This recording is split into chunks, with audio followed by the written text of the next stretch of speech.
금요 예배에 오신 모든 분들을 환영합니다. 함께 말씀 보겠습니다. 요한복음 11장 32절에서 42절까지의 말씀입니다. 제가 가지고 있는 신약성경 166페이지에 있습니다.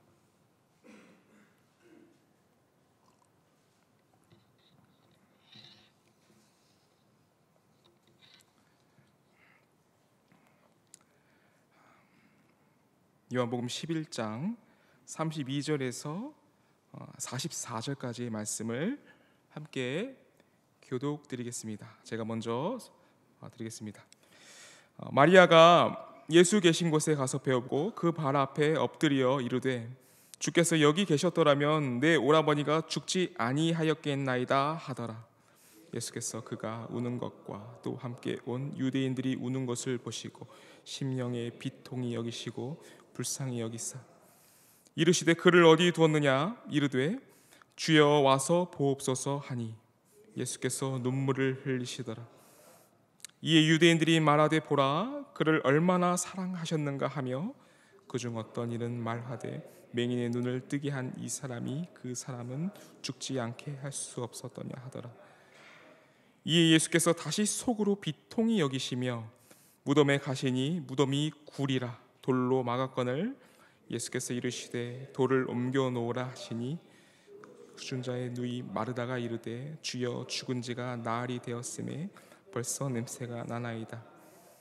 예수께서 이르시되 내 말이 내가 믿으면 하나님의 영광을 보리라 하지 아니하였느냐 하시니 돌을 옮겨 놓으니 예수께서 눈을 들어 우러러 보시고 이르시되 아버지여 내 말을 들으신 것을 감사하나이다. 항상 내 말을 들으시는 줄을 내가 알았나이다. 그러나 이 말씀 하옵는 것은 둘러선 무리를 위함이니 곧 아버지께서 나를 보내신 것을 그들로 믿게 하려 함이니리라. 이 말씀을 하시고 큰 소리로 나사로야 나오라 부르시니 합독하겠습니다. 죽은 자가 수족을 배로 둥인 채로 나오는데 그 얼굴은 수건에 쌓였더라. 예수께서 이르시되 풀어 놓아 다니게 하라 하시니라. 아멘. 오늘 요한복음 11장을 통해서 함께 하나님의 도우심이라는 주제로 함께 말씀을 보겠습니다. 여러분, 우리는 때로 정말 하나님께 간절하게 간구할 때가 있습니다. 그런데 하나님께서 그 간구에 대해서 매우 더디게 응답하시는 것처럼 보일 때가 있습니다. 또한 어느 때는 우리가 간구한 그 기도를 하나님께서 거절하신 것처럼 보이는 그런 상황 속에 우리가 놓일 때도 있는 것 같습니다.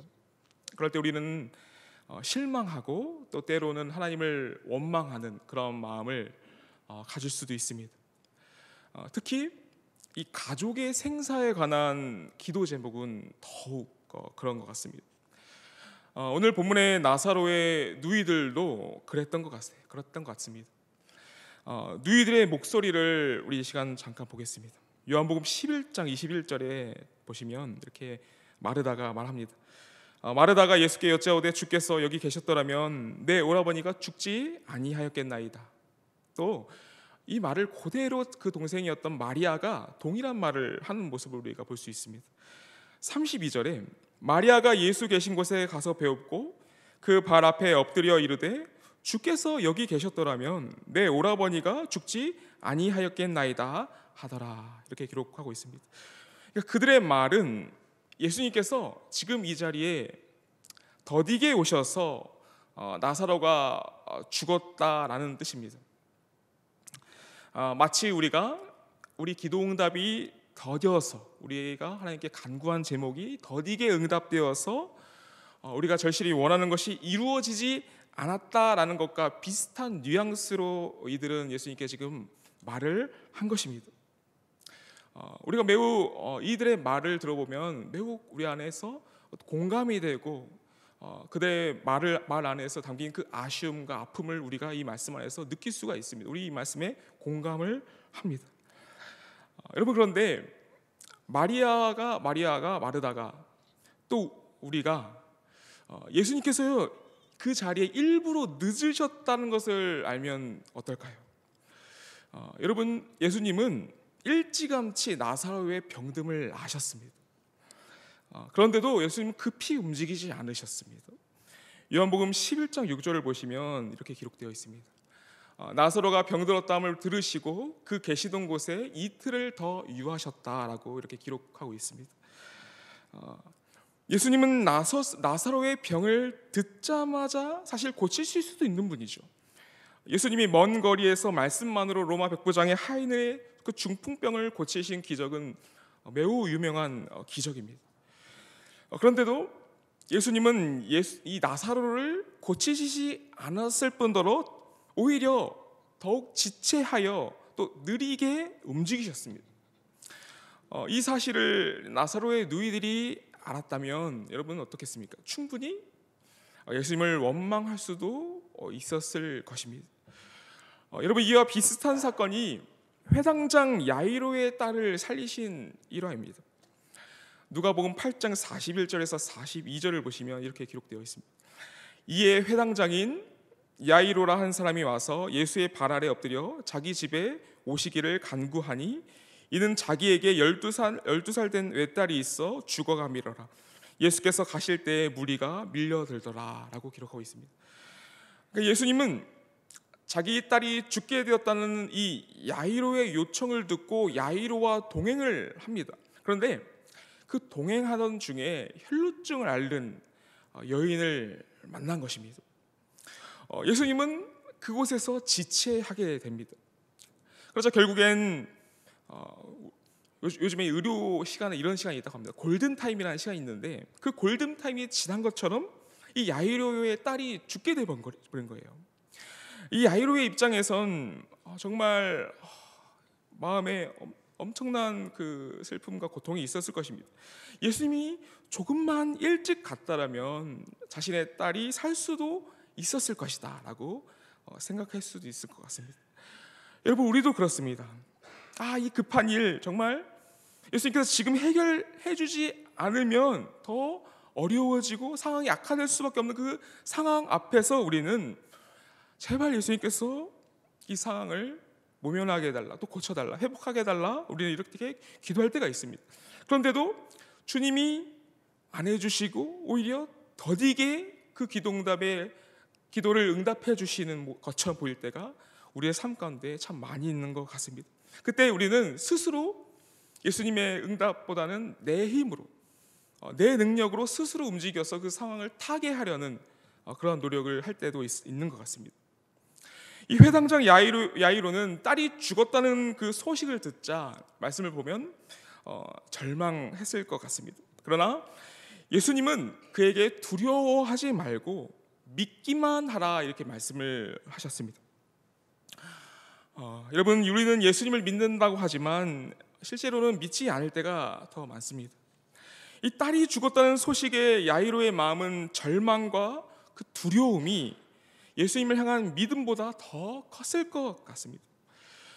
저는 이 야이로의 마음에 정말 100% 공감하는 게, 물론 지금 완전히 회복되었지만 제 큰아이가 이 암이라는 소견을 받았을 때 느꼈던 감정이 두려움이었습니다. 제 아이가 제 곁을 떠날 수도 있다라는 그 두려움과 절망과 슬픔이 예수님을 믿는 그 믿음보다 더 크게 저희 마음에 가득 찼던 것 같습니다. 야이로는 울며 통곡할 수밖에 없었죠. 그와 마찬가지로 저도 혼자 울며 통곡하는 그런 기도를 드렸지만 아이가 쉽게 회복될 거라고는 전혀 저는 믿지 못하였습니다. 당장 의사 선생님이 간에 8-9cm의 그 크기의 암 종양을 그 사이즈를 줄여서 그걸 제거하는 수술을 받고 그 모든 과정에 있을 항암 치료 가운데 이 아이의 그 면역력이 낮아질 것인데 그것을 잘 관리를 해야 된다. 그래서 이 말 들었을 때 저는 이 말 한마디 다 알아듣지 못했습니다. 그만큼 정신이 나가 있었던 것이죠. 야이로도 예수님의 말씀이 단 한마디도 들리지 않았을 것 같습니다. 그런데 정말 예수님께서는 이 야이로의 딸을 살려주셨죠. 누가복음 8장 54절을 보시면 예수께서 아이의 손을 잡고 불러 이르시되 아이야 일어나라 하시니 그 영이 돌아와 아이가 곧 일어나거늘 예수께서 먹을 것을 주라 명하시니라고 이렇게 기록이 되어 있습니다. 여러분, 이때 야이로는 이 모습을 보고 마가복음 5장 42절에서는 그가 정말 크게 놀라워했다라고 기록하고 있습니다. 이 야이로는 회당장으로서 말씀을 읽는 사람이었습니다. 그는 예수님처럼 자신의 권위로 이렇게 아이야 일어나라 하여 사람을 살린 기록을 여태까지는 보지 못하였습니다. 그 어떤 선지자도 그렇게 하지 못했습니다. 야이로는 이러한 기적을 행하는 예수님의 존재에 관하여 깊은 생각을 가졌을 것입니다. 예수님이 어떤 분인가에 관하여 이 야이로는 깊은 관심을 가졌을 것입니다. 사실 예수님은 그 놀람을 바라시며 그런 지체하심을 했던 것입니다. 야이로에게 있어서 진짜 필요한 것은 예수님과의 관계였고 예수님을 믿는 믿음이었던 것이죠. 그래서 예수님은 그 야이로를 향한 그 지체하심 안에서 그에게 정말 필요한 것을 야이로에게 주신 것입니다. 너에게 필요한 것은 너의 딸이 고침을 받는 그 문제가 아니라 너가 나를 알고 나를 믿는 것이 너에게 가장 중요한 것이다 라는 것을 야이로에게 이렇게 가르쳐 주신 것이죠. 예수님의 지체하심에는 이러한 목적이 있었던 것입니다. 여러분, 우리의 삶 안에도 우리가 바라는 대로가 아니라 또 우리가 원하는 바가 아니라 정말 답답하고 더디게 느껴지는 그런 상황들이 있습니다. 우리의 생각과는 다른 게 우리의 삶이 흘러갈 때가 있습니다. 그러한 삶을 이끄시고 인도하시는 분이 바로 예수님임을 여러분 믿으시길 바랍니다. 예수님의 인도하심 안에는 반드시 우리를 향한 선한 목적이 있습니다. 그 목적의 가장 큰 궁극적인 목적이 무엇이겠습니까, 여러분? 바로 예수님을 믿도록 돕는 것입니다. 우리 인생 속에 예수님을 믿는 것보다 더 시급하고 중요한 것이 없기 때문에 예수님은 때로는 우리의 기도 응답에 더디게 움직일 때도 있고 또 거절하시는 것처럼 보일 때가 있는 것입니다. 그 상황을 해결하시는 것보다 그 상황에 두심으로 예수님을 믿고 예수님을 신뢰하는 그 믿음이 더 자라나게 하시는 것이 더 우리의 삶의 이득이라 예수님은 생각하시는 것입니다. 예수님의 도우심의 목적은 문제 해결이 목적이 아니라 예수님을 믿는 믿음이 우리 안에 자라나게 하시고 더욱 우리의 믿음이 견고하게 하도록 하시는 것입니다.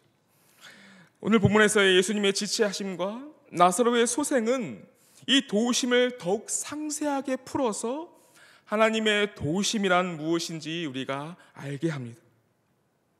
오늘 본문에는 예수님께서 2번 비통히 여기시는 장면이 나오죠.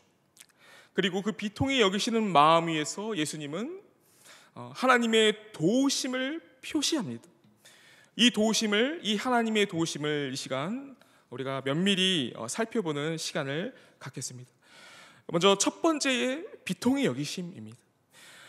예수님은 사람들의 모든 소망이 무너졌을 때 그 절망과 그 고통과 슬픔을 먼저 아파하셨습니다. 예수님이 인간이 처한 가장 비참한 상태를 비통하게 여기셨어요. 그것은 바로 죽음이었습니다.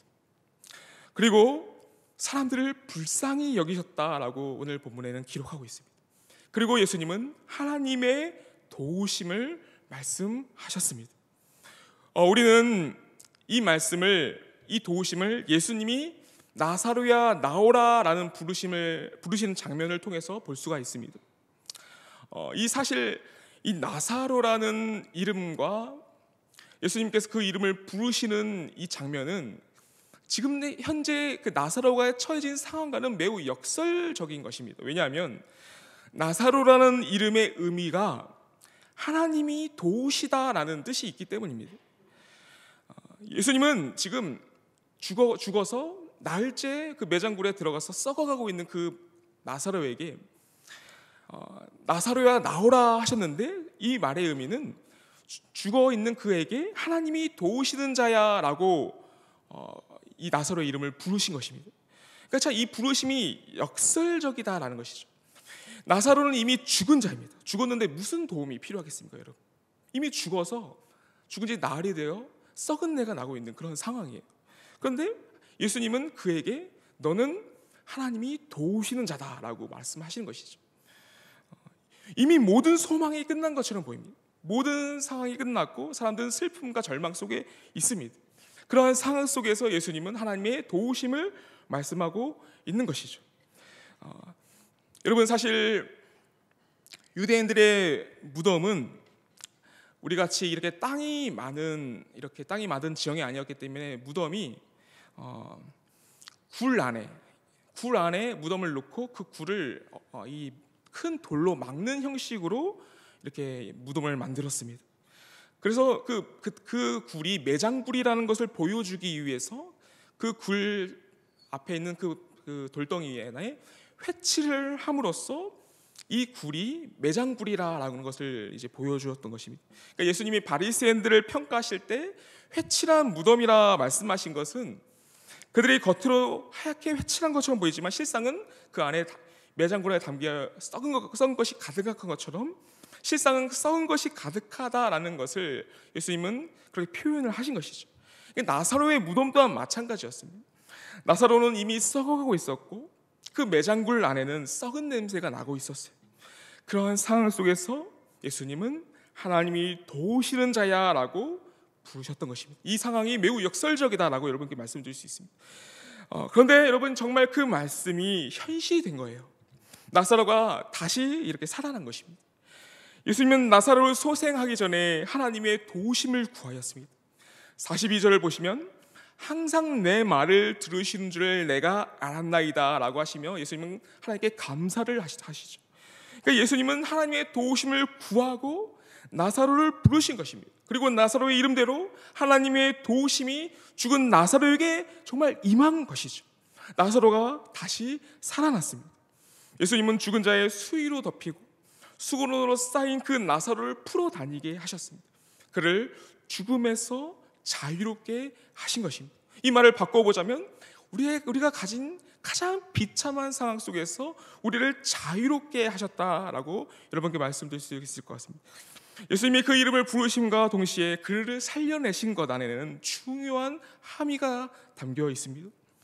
그러니까 예수님은 하나님이 돕는다라는 것을 지금 부활로 연결하고 계시다라는 그 함의를 우리가 볼 수 있습니다.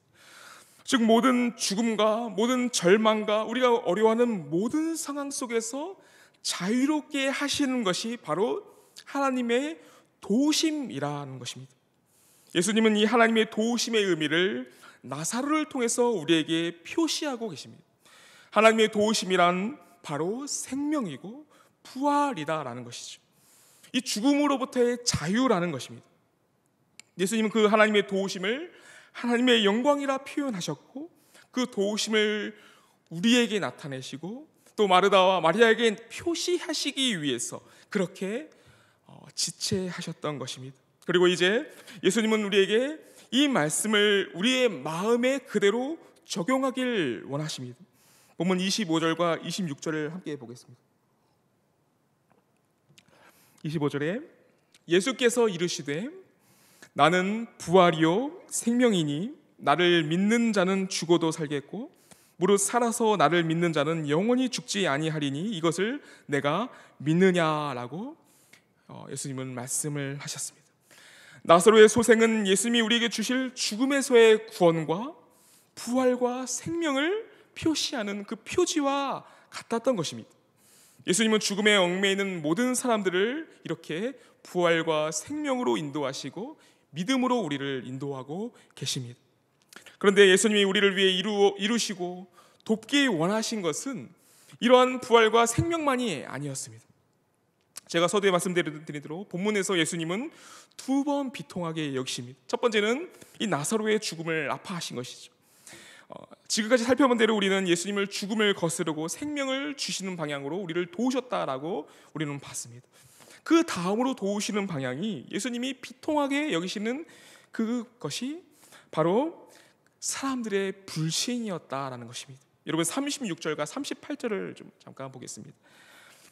이에 유대인들이 말하되 보라 그를 얼마나 사랑하셨는가 하며 그중 어떤 이는 말하되 맹인의 눈을 뜨게 한 이 사람이 그 사람은 죽지 않게 할 수 없었더냐 하더라.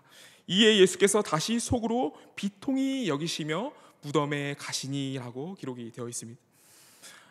여러분 이들의 말 안에 있는 의미를 우리가 곱씹어 봤으면 좋겠습니다. 이들의 말 안에는 이미 뿌리 깊은 불신이 숨겨져 있습니다. 예수님이 하나님의 도우심을 이루기 위하여 다루길 원하셨던 것은 그들의 육체적인 죽음, 또 우리의 육체적인 죽음만이 아니었던 것이죠. 그들의 불신, 또 우리 안에 뿌리 잡혀 있는 우리의 불신을 예수님은 다루길 원하셨고, 그 불신을 비통히 여기셨다라는 것이 오늘 본문에 담겨 있습니다. 사실 이 불신은 여러분 영적 죽음입니다. 육체의 죽음보다 더 다루기 어려운 것이 바로 이러한 영적인 죽음입니다. 차라리 육체의 죽음은 치유하기가 더 쉽습니다. 예수님은 말씀 한마디로 이 육체의 죽음을 소생시키셨습니다. 그런데 하나님의 선하심과 하나님의 능력을 불신하는 것을 치유하기 위해선 예수님이 죽으셔야만 했을 정도로 그것을 다루는 것은 정말 어려운 일이었던 것이죠. 그 정도로 이 영적 죽음을 살리는 일, 우리를 이 영적 죽음에서부터 살리는 일은 더욱 어려운 일이었던 것입니다. 그러나 예수님은 이 영적 죽음을 다루시길 원하셨고, 이 영적 죽음을 비통히 여기셨습니다. 예수님이 아파하신 이 불신의 과정이 더욱 이 요한복음 11장에는 다 자세하게 기록이 되어 있습니다. 요한복음 11장 45절에 이렇게 기록이 되어 있죠. 마리아에게 와서 예수께서 하신 일을 본 많은 유대인이 그를 믿었으나 그 중에 어떤 자는 바리새인들에게 가서 예수께서 하신 일을 알리니라 라고 기록이 되어 있습니다. 그들은 이 나사로의 소생을 보고도 불신하였고, 오히려 이를 예수님을 대적하는 세력이었던 이 바리새인들의 지도자층에게 고자질을 하였습니다. 또한 성경은 나사로의 부활이 있은 날부터 이 지도층들이 예수님을 죽이려고 모의하였다라고 기록하고 있어요. 53절을 보시면 이날부터 그들이 예수를 죽이려고 모의하니라라고 기록하고 있습니다. 여러분, 예수님은 사람들의 죽음을, 그리고 사람들에게 가진 그 비참한 상황을 비통하게 여기셨을 뿐만 아니라 그 못지않게 이렇게 예수님을 믿지 않는 자들의 불신을 아파하셨어요. 예수님은 불신자들을 돕기 원하셨습니다. 예수님의 지체하신 이 두 번째 목적은 바로 이 불신자들을 믿게 하셨다라는 것이 오늘 본문에 기록이 되어 있습니다. 42절을 보시면 예수님이 나사로를 살리신 이유가 믿지 않는 무리들이 믿게 하려 함임을 분명하게 기록하고 있습니다. 항상 내 말을 들으신 줄 내가 알았나이다. 그러나 이 말씀하옵는 것은 둘러선 무리를 위함이니 곧 아버지께서 나를 보내신 것을 그들로 믿게 하려 함이니라 라고 예수님을 말씀하셨습니다. 예수님은 바리새인들을 비롯하여 그 자리에 있는 모든 무리들이 불신을 돕기 원하셔서 그러한 지체하심을 통하여 나사로를 소생하신 것입니다. 여러분, 사람들은 죄와 사망으로 얽매이는 것과 동시에 이 불신과 사단의 속임에 얽매여 있습니다. 뱀이 하와를 하나님을 불신하는 형식으로 하와를 속인 것을 여러분 생각해 보십시오. 하와는 하나님의 선하심을 믿지 못하였고 불신하였고 곧 죽음에 빠져 들어갔습니다. 이와 같이 지금 현대의 많은 사람들이 하나님의 선하심을 믿지 못하고 불신하고 있습니다. 그 안에서 예수님과 하나님의 믿지 못하는 그 불신이라는 영적 죽음 앞에 사람들이 놓여 있습니다. 지금 세상에 가장 우리가 들리는 소식은 사람들은 이 과학적이라는 말을 자주 사용합니다. 지금 세상은 과학적이다, 합리적이다라는 이 말 안에서 하나님의 존재 자체를 부정합니다. 또한 하나님이 만약 살아계시다면 왜 세상에서의 이 악과 고통이 있는가? 또 우리의 삶은 왜 이러한 고통이 있고 답답함이 있는가라는 이러한 생각 안에서 하나님의 선하심과 하나님의 존재 자체를 부정하는 사람들이 정말 많습니다. 이러한 속임과 불신이 우리가 살아가는 이 세상 안에서 가득 차 있다는 것입니다. 이 불신과 속임이 어느 때보다 광범위하게 퍼져서 사람들을 얽매고 있고, 예수님께서 다루시길 원하시는 이 불신과 속임이 우리를 하나님 앞에서 세워나가는 데 있어서 방해하는 것으로 작용하고 있습니다. 이러한 상황 속에서 예수님께서는 우리의 불신과 우리의 이러한 속임을 다루고 있습니다. 성령을 우리에게 보내주심으로 믿음을 우리에게 선물로 주시고 믿음을 도우시고 붙드시는 방향으로 우리를 돕고 계신 것입니다. 여러분, 하나님의 도우심이란 이러한 일을 하시기 위해서 예수님을 우리에게 보내주신 것입니다. 예수님을 우리에게 보내주신 것이 하나님께서 우리를 향한 그 도우심의 절정이었습니다. 하나님은 우리가 가진 이 불신과 우리의 죽음을 다루시기 위해서 예수님을 보내주셨고, 예수님은 이 세상에 오셔서 그것을 다루셨고, 또 우리 안에 성령을 보내주셔서 지금도 그 상황으로부터 우리를 돕고 계시다라는 것입니다. 즉, 하나님은 예수님을 우리의 빛으로 보내주신 것입니다. 이것이 바로 하나님의 도우심이라, 여러분, 이것을 도우심이라고 여러분께 말씀드릴 수 있습니다. 그런데 여러분, 사실 하나님이 예수님을 보내주신 모든 과정은 죽음과 불신 위에 세워지는 도우심이었습니다. 그 모습이 창세기 25장에 아브라함의 죽음에 관한 기사로 담겨 있습니다. 창세기 25장 안에는 아브라함의 죽음의 기사가 담겨 있습니다. 그리고 그 뒤에 아브라함의 자손들에 관한 기록이 있습니다. 아브라함의 자손들인 이스마엘의 족보와 후처 그드로의 족보가 창세기 25장에 이렇게 담겨 있어요. 여러분, 하나님은 아브라함에게 어떤 약속을 하셨습니까? 하나님은 아브라함에게 모든 민족이 너로 말미암아 복을 받으리라 라는 약속을 하셨습니다.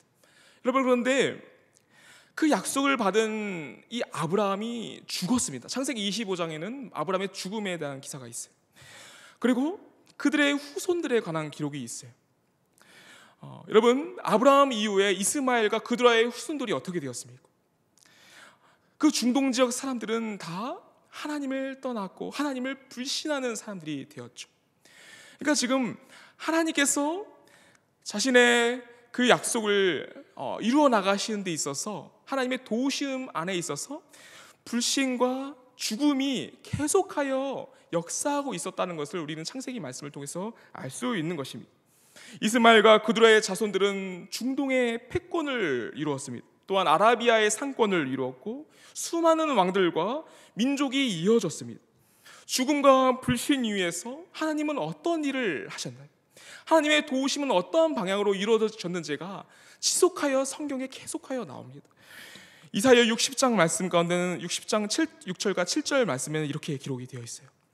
허다한 낙타 미디안과 에바의 어린 낙타가 내 가운데에 가득한 것이며 스바 사람들은 다 금과 유향을 가지고 와서 여호와의 찬송을 전파할 것이며 게달의 양무리는 다 내게로 모일 것이요 느바이옷의 순양은 내게 공급되고 내 제단에 올라 기꺼이 받음이 되리니 내가 내 영광의 집을 영화롭게 하리라. 아멘. 여러분, 여기에 이사야 60장 6절 7절에 기록된 이 자손들은 이스마엘과 그드로의 족보에 열거된 5족속의 이름이 지금 말씀에 열거가 되고 있습니다. 여기서 에바, 스바, 미디안은 그드로의 자손이고 게달과 느바이옷은 이스마엘의 자손입니다. 여러분, 그런데 그들이 무언가를 보고 그들의 많은 재물을 가지고 하나님의 성전에 모여 하나님의 성전 앞에서 하나님의 집을 영화롭게 한다라는 것이 6절과 7절에 기록되어 있는 것입니다. 그러한 예언이 이사야 말씀에 있는 것이죠. 그들이 여러분 본 것이 무엇입니까? 그들이 본 것은 2절과 3절에 기록이 되어 있습니다. 보라, 어둠이 땅을 덮을 것이며 캄캄함이 만민을 가리려니와 오직 여호와께서 내 위에 임하실 것이며 그의 영광이 내 위에 나타나리니 나라들은 내 빛으로 왕들은 비치는 내 광명으로 나오리라 라고 2절과 3절은 기록하고 있습니다. 여러분, 이 말씀이 어떻게 성취가 되었나요? 여러분, 동방박사에 관한 기록을 다 아실 것입니다. 그들은 광명한 별을 따라 예수님의 탄생을 보았고 예수님을 경배하고 황금과 모략과 유향으로 예수님을 경배하기 위해 찾아왔습니다. 그들은 이스마엘과 그들의 후손들을 대표하는 동방의 사람들입니다. 하나님은 이렇게 우리에게 거대한 도우심의 역사를 우리에게 보여주세요. 그 역사의 끝에는 예수님이 계십니다. 하나님은 예수님을 이러한 방식으로 우리에게 보내주셨습니다. 불심과 죽음의 늪이 뻗이고 어둠이 가득 찬 이 민족 위에, 그 역사 위에 하나님은 예수님을 보내주시는 것으로 우리를 도우셨다라는 것입니다.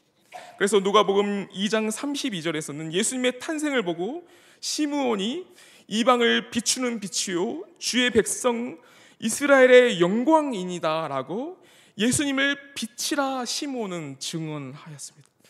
여러분, 사도와 제자들은 이 역사와 말씀 위에서 사역하여 사도행전 13장 47절 보시면 주께서 이같이 우리에게 명하시되 내가 너를 이방의 빛으로 삼아 너로 땅끝까지 구원하게 하리라 하셨느니라 하니라고 기록하고 있습니다.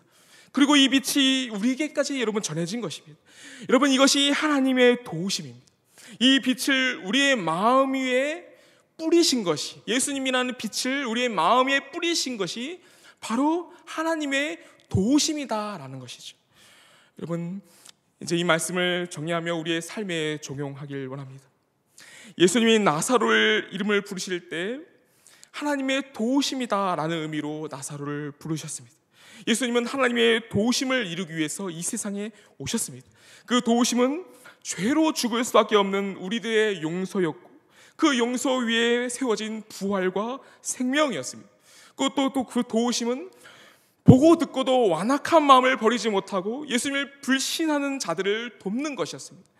그들이 예수님을 믿고 이 생명과 부활에 참여하도록, 우리가 이 생명과 부활에 참여하도록 예수님은 지금도 우리 안에서 돕고 계시다라는 것이죠.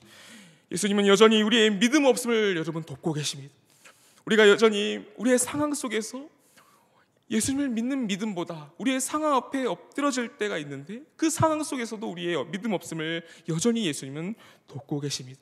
우리가 우리에게 생명과 부활을 주시려고 끝까지 우리와 함께 하시며 우리를 돕고 계시다라는 것을 여러분 믿으시길 바랍니다. 이 은혜를 끝까지 붙잡으시고 예수님께 나아가는 우리가 되길 기도하겠습니다. 여러분 말씀 안에서 함께 찬양하고 기도드리겠습니다.